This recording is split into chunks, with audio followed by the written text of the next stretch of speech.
여러분 반갑습니다. 이번 시간에는 새로운 우리 이체 도형 함께 알아보도록 할 건데요. 교과서 24쪽에서 27쪽까지, 익힘책은 26쪽에서 29쪽까지 해당하는 내용입니다.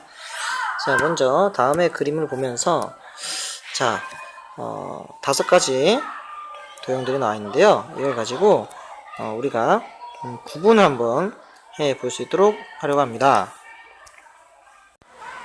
자, 다음 그림을 살펴보면요. 5가지 입체 도형이 있는데 둥근 뿔 모양인 것과 둥근 뿔 모양이 아닌 것을 나눠보라고 있습니다. 자, 그러면 우리 둥근 뿔과 지난 시간에 1학기 때 배웠던 우리 각뿔과 이렇게 구분하면 될 것 같은데요. 자, 구분을 하면 이렇게 구분할 수 있을 것 같습니다. 자, 둥근 뿔 모양인 것은 바로 디귿과 미음이겠죠. 그 다음 둥근 뿔 모양이 아닌 것은 기역과 니은과 리을에 해당할 것 같습니다. 즉 우리가 살펴볼 때 자, 이 모양과 이 모양, 그 다음 이 모양은 둥근 뿔 모양이 아니라 우리가 각뿔이라고 부르는 것들이죠. 각뿔이라고 부르고 있고, 그 다음에 우리 자, 이 모양과 이 모양은 우리가 새롭게 배우는 건데요. 이거는 우리가 지금 둥근 뿔 모양이다 라고 얘기하고 있습니다. 둥근 뿔 모양이다. 그래서 정말 이제 이 둥근 뿔 모양에 대해서 우리가 새롭게 한번 알아보려고 합니다. 그래서 우리가 수학적 용어를 써서 이 둥근 뿔 모양이라고 표현하지 않고 지금부터 약속 하나를 할 건데요. 자, 다음을 보시면 이제 밑면이 원이고 옆면이 굽은 면인 뿔 모양으로 된 입체 도형을 우리가 이제 원뿔이라고 부르도록 하겠습니다.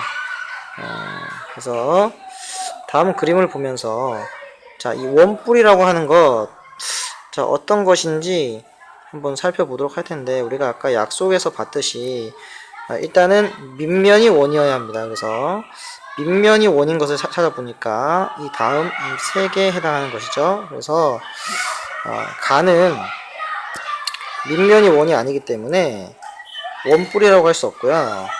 그 다음 이제 옆면이 굽어야 되죠.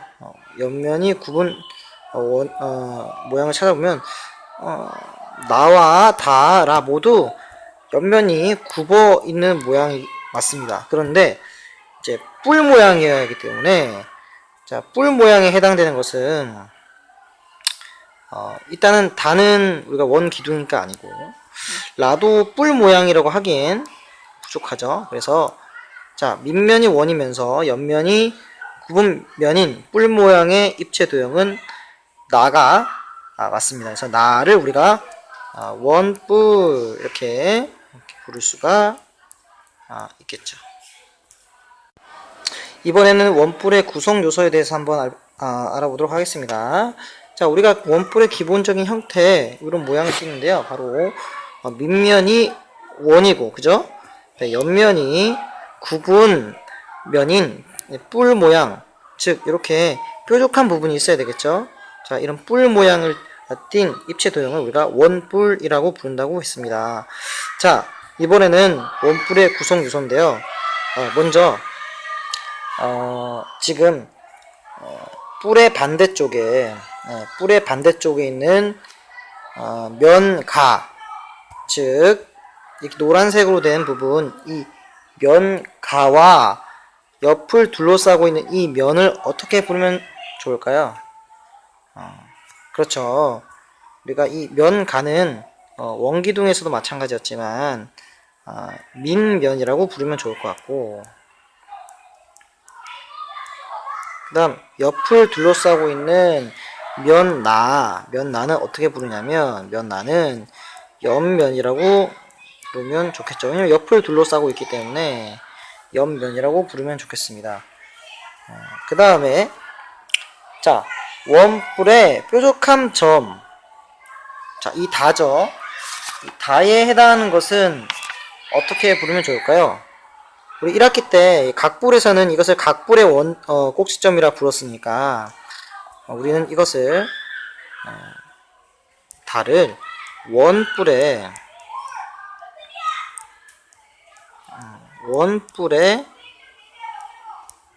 꼭지점이라고 부르면 좋을 것 같습니다. 즉 이렇기 때는 이걸 각뿔의 꼭지점이라고 했는데 우리 지금 원뿔에 대해서 배우고 있으니까 이걸 원뿔의 꼭지점이라고 부르면 더 좋을 것 같습니다.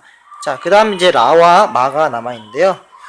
자, 이 원뿔의 이 뾰족한 점, 즉 원뿔의 꼭지점과 그 다음에 밑면의 둘레의 어떤 한 점을, 여기 있죠? 한 점을 이은 선분 요 라를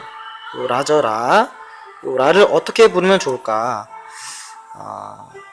즉 다시 한번 설명하자면 이 원뿔의 꼭지점, 자, 이 부분과 자, 원의 둘레의, 즉 밑면인 원의 둘레의 한 점, 한 이 정도 되는 점을 이렇게 우리가 선분으로 이뤘을 때 이 라를 어떻게 부르면 좋을까요? 자, 이거를 우리는 모선이라 부르겠습니다.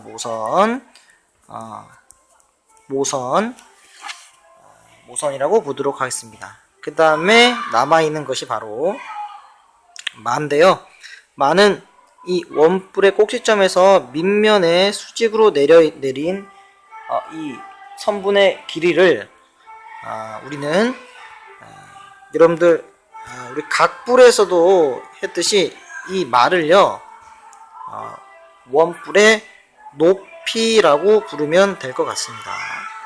다시 한번 설명하자면 이 원뿔의 꼭지점에서 밑면에 수직으로 내린 선분의 길이를 원뿔의 높이라고 하겠습니다. 즉 지금까지 구성 요소를 5가지 배웠는데요. 첫 번째 밑면이었죠. 자, 밑면. 그 다음에 옆면, 옆으로 둘러싸고 있는 구분면. 그 다음에 세 번째 원뿔의 꼭지점. 그 다음에 원뿔의 꼭지점에서 밑면의 원의 둘레 한 점을 이은 선분인 모선. 그 다음에 원뿔의 꼭지점에서 밑면에 수직으로 내리는 선분의 길이인 높이, 이 5가지를 배웠습니다. 자, 원뿔의 구성 요소에서 다시 한번 정리를 해 볼 텐데요. 자, 원뿔에서 뿔이란 말은 이 부분을 말하고 뿔의 반대편에 있는 밑면, 그죠? 옆을 둘러싸고 있는 옆면, 뾰족한 점인 원뿔의 꼭지점, 원뿔의 꼭지점과 밑면의 원의 둘레에 어떤 한 점을 이은 선분인 모선. 그 다음에 원뿔의 꼭지점에서 밑면에 수직으로 내린 이 선분의 길이인 높이, 이 5가지 다시 한번 기억해 주시고요. 지금까지 원뿔의 개념, 원뿔의 구성 요소에 대해서 알아봤습니다. 원뿔의 개념 다시 한번 얘기해 볼게요. 원뿔의 개념은 밑면이 원이고, 그죠? 밑면이 원이고 옆면이 구분면인 뿔 모양의 입체 도형을 원뿔이라고 한다고 했고, 원뿔의 구성 요소 5가지 보시는 바와 같이 정리를 했습니다. 이제 교실에서 활동을 하면 되겠습니다. 수고하셨습니다.